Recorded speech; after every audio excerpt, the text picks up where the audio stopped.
que pays producteur de culture, pour bien faire oublier que c'est aussi un pays producteur de mort. Donc là, on va s'attaquer à ce genre de symboles culturels parce que c'est des symboles étatiques. Et il en va de même pour la collaboration universitaire, donc le boycott académique. En France, on appelle le boycott universitaire, on parle pas académique, bon, c'est un détail. Là encore, si ici à l'université, vous êtes amené à collaborer avec des individus, des collègues en Israël, si vous vous assurez que c'est des gens bien, que c'est des anticoloniaux, qu'ils sont conscients de leur situation privilégiée de colons en Israël et que vous avez besoin de faire un travail en collaboration avec eux, pourquoi pas? Ce qu'il ne faut absolument pas, c'est promouvoir tout ce qui est accord institutionnel entre nous, vous, et une institution israélienne qui pourrait être une université israélienne ou une agence de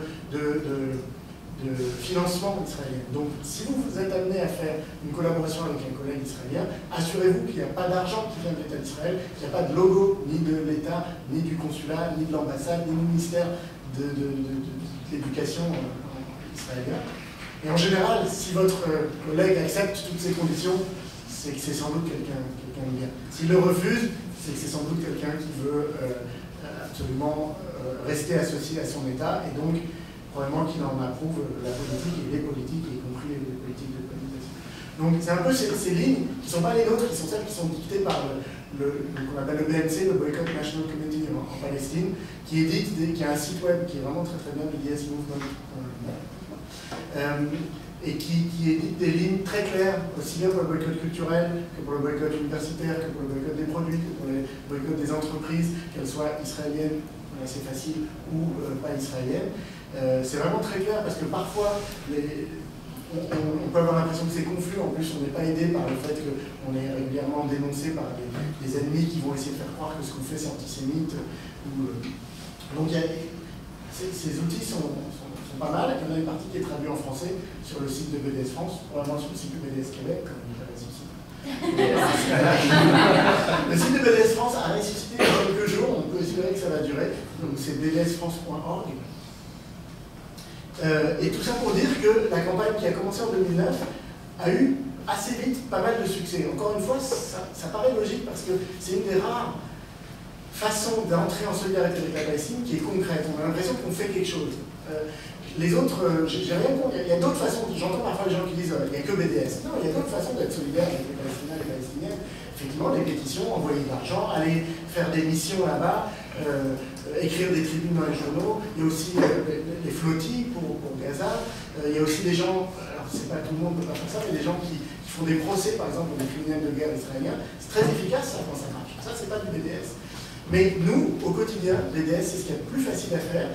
Et si on est nombreux et bien organisé, ça commence à être efficace. Et ça a commencé très vite à être efficace, à faire du bruit, à déranger. Ça ne fait pas perdre beaucoup d'argent à Israël, mais ça les gêne sur le symbole, sur la réputation. Tout d'un coup, les gens vont commencer à regarder les étiquettes. Avant, qu'est-ce qu'on a à faire? D'où vient le produit qu'on achète? Maintenant, il faut quand même vérifier qu'il ne vient pas de ce pays qui est marqué d'une tache rouge, d'une tache de sang.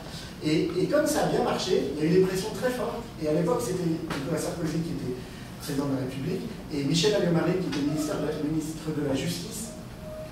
Et sous pression de groupes sionistes, elle n'a pas pu faire passer une loi, soit qu'elle a pensé qu'elle ne passerait pas, soit qu'elle a voulu éviter de faire du bruit autour de ça. Elle a fait le ministre de la Justice a le droit de faire ça, il fait une espèce de mémo qui est envoyé à tous les juges, tous les procureurs de France. Ce n'est pas une loi, parce que la justice est indépendante de la politique, tout le monde le sait. Donc, mais on leur envoie un petit conseil et des petites instructions, même si le juge a le dernier mot, on leur envoie ces instructions. Ces instructions leur dit une chose absolument hallucinante et absurde, et qui a été dénoncée, mais le mémo existe, et pour l'instant rien ne l'a remis en cause, qui est de leur dire, si jamais vous recevez une plainte qui concerne un cas de boycott d'Israël, c'est écrit clairement. Ils auraient pu être hypocrites et de dire le boycott d'un État. Et comme ils savaient très bien que Sarkozy appelait le boycott du Mexique, parce qu'il y avait une femme, une Française qui était en prison au Mexique, même si, bon, par ailleurs, elle était probablement coupable, mais peu importe. Il a appliqué un boycott qui a duré à peu près 48 heures de la Chine au moment de l'histoire des Jeux Olympiques. Mais comme c'est que Israël, c'est écrit noir sur blanc, c'est le boycott d'Israël. Si l'affaire touche le boycott d'Israël, le juge, on ne peut pas lui dire, le juge doit être coupable. On lui dit par contre, le juge est obligé de poursuivre l'affaire. C'est subtil parce que ça ne veut pas dire que la personne est présumée coupable, le juge ne se permettrait jamais de dire ça, le ministre encore moins, mais très souvent un juge, il voit une affaire de boycott. Il voit que c'est quoi? C'est 5 militants qui sont dans un supermarché qui distribuent des pamphlets. Normalement, le juge, qu'est-ce qu'il fait? Je classe sans suite. C'est-à-dire, je ne retiens même pas cette affaire. Le gars qui m'a présenté cette affaire est fou, et je classe l'affaire. À cause de ce mémo, il n'a pas le droit de faire ça. Plutôt, il a le droit, mais s'il le fait, il doit faire une réponse argumentée au ministre. Le juge, il ne veut pas faire une réponse argumentée au ministre. Ça veut dire qu'il va être vu comme le juge qui ne respecte pas ce que dit le ministre. Donc, ça lui coûte moins cher de dire OK, on poursuit. Puis le juge suivant, il décidera si la personne est coupable ou pas. Ça paraissait rien parce que on savait que nous, à la fin, on gagnerait. Qu'est-ce qu'il y a? Distribuer un pamphlet, c'est devenu légal en France, quel que soit ce qui est écrit sur le pamphlet. Aller devant un supermarché, crier des slogans, avoir des t-shirts, des pancartes, c'est illégal ça en France. Donc, mais 2010, 2011, 2012, en 2012, il savait qu'il allait perdre, enfin, il avait perdu les élections. Il a perdu les élections en mai, mais il y a toujours des délais. Le temps que François Hollande, le nouveau Premier ministre, prenne le pouvoir, il y a eu 15 jours. Pendant ces 15 jours-là, c'est encore l'ancien gouvernement qui vote des lois.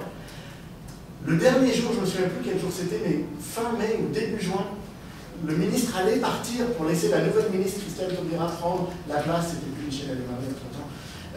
Le dernier jour où elle allait prendre la place, ils ont rajouté, ils ont remis à jour ce mémo. Donc ils ont vraiment fait en sorte que la nouvelle ministre puisse rien faire là-dessus. Elle aurait pu quand même, on lui a écrit beaucoup de lettres, on l'a rencontrée. Et pourtant, Christelle Taubira, c'est sans doute la moins pire des ministres du gouvernement Hollande. Elle n'a rien fait. Ce mémo est toujours en activité en France. Du coup, depuis 2010 jusqu'à aujourd'hui, il y a eu une trentaine d'affaires, une trentaine de militants, non plus que une trentaine de militants, c'est une trentaine d'affaires, parfois il y a 5-6 militants, parfois même une douzaine, qui ont participé. En général, c'est ça, c'est des actions de supermarché, ou des actions devant des magasins de produits de beauté qui vendaient des produits à Havre, des supermarchés qui vendent des fruits et légumes cultivés en Israël et vendus en France, des pamphlets, des t-shirts, des pancartes, des slogans, rien d'autre. Aucune violence, aucune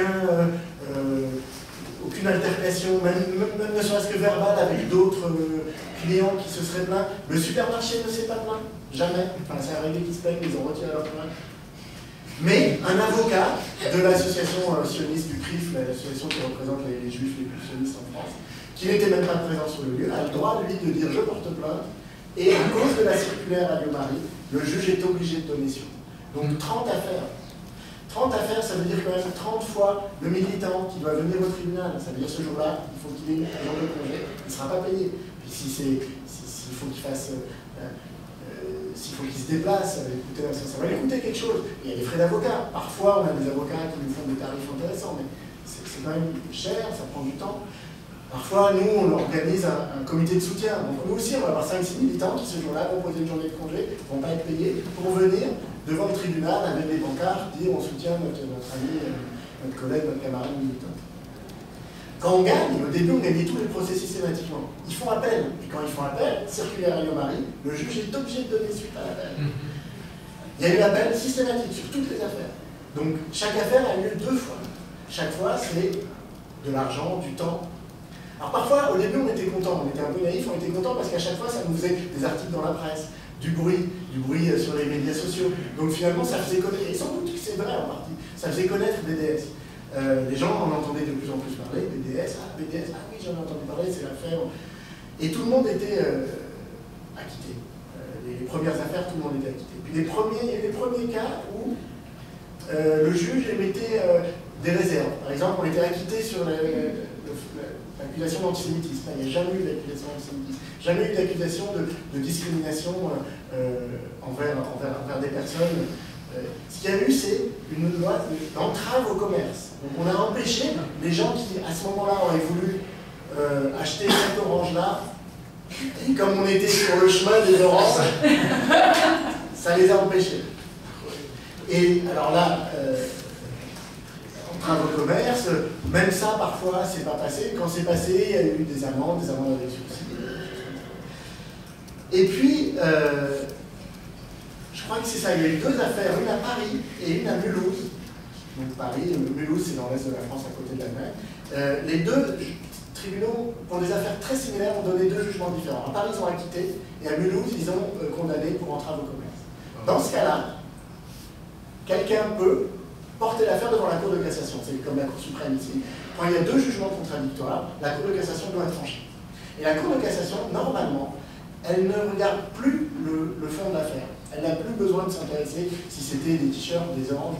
Elle doit juste regarder la loi. Elle doit être technique et elle doit dire est-ce que la loi a été violée ou pas. Et dans ce cas-là, elle n'a pas du tout fait ça. Elle a complètement regardé le contexte politique. Puisque ce qu'elle a décidé, la Cour de cassation, elle a dit, d'abord, j'aimerais parce que j'entends souvent les gens qui répètent, le boycott n'est pas illégal en France.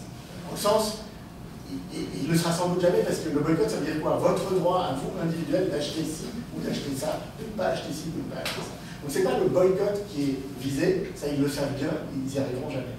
Donc ce qui est touchy là, c'est l'appel au boycott. Donc l'appel au boycott des produits, là aussi c'est important parce que comme c'est écrit, l'appel au boycott des produits, par exemple l'appel au boycott d'un artiste, ou l'appel au boycott d'une entreprise, ou l'appel au boycott dans une entreprise, ils vont dire que c'est des produits. L'appel au boycott d'un événement culturel ou universitaire n'est pas touché par la règle de la Cour de cassation. Mais l'appel au boycott des produits a été considéré, et c'était très important, parce que c'était notre argument numéro 1, je veux dire, mais c'est la liberté d'expression, il a été considéré que oui, c'est de la liberté d'expression. Mais, et c'est à cause du mais qu'on perd tout. Mais il y a deux choses. Un, il y a un risque de trouble à l'ordre public. Un risque en plus, il n'y a jamais eu. Enfin, il y a eu des gens qui ont crié, ça a peut-être fait mal aux oreilles à des gens. Il n'y a pas eu de bagarre, il n'y a pas eu de gens qui ont été blessés, il n'y a rien qui a été cassé.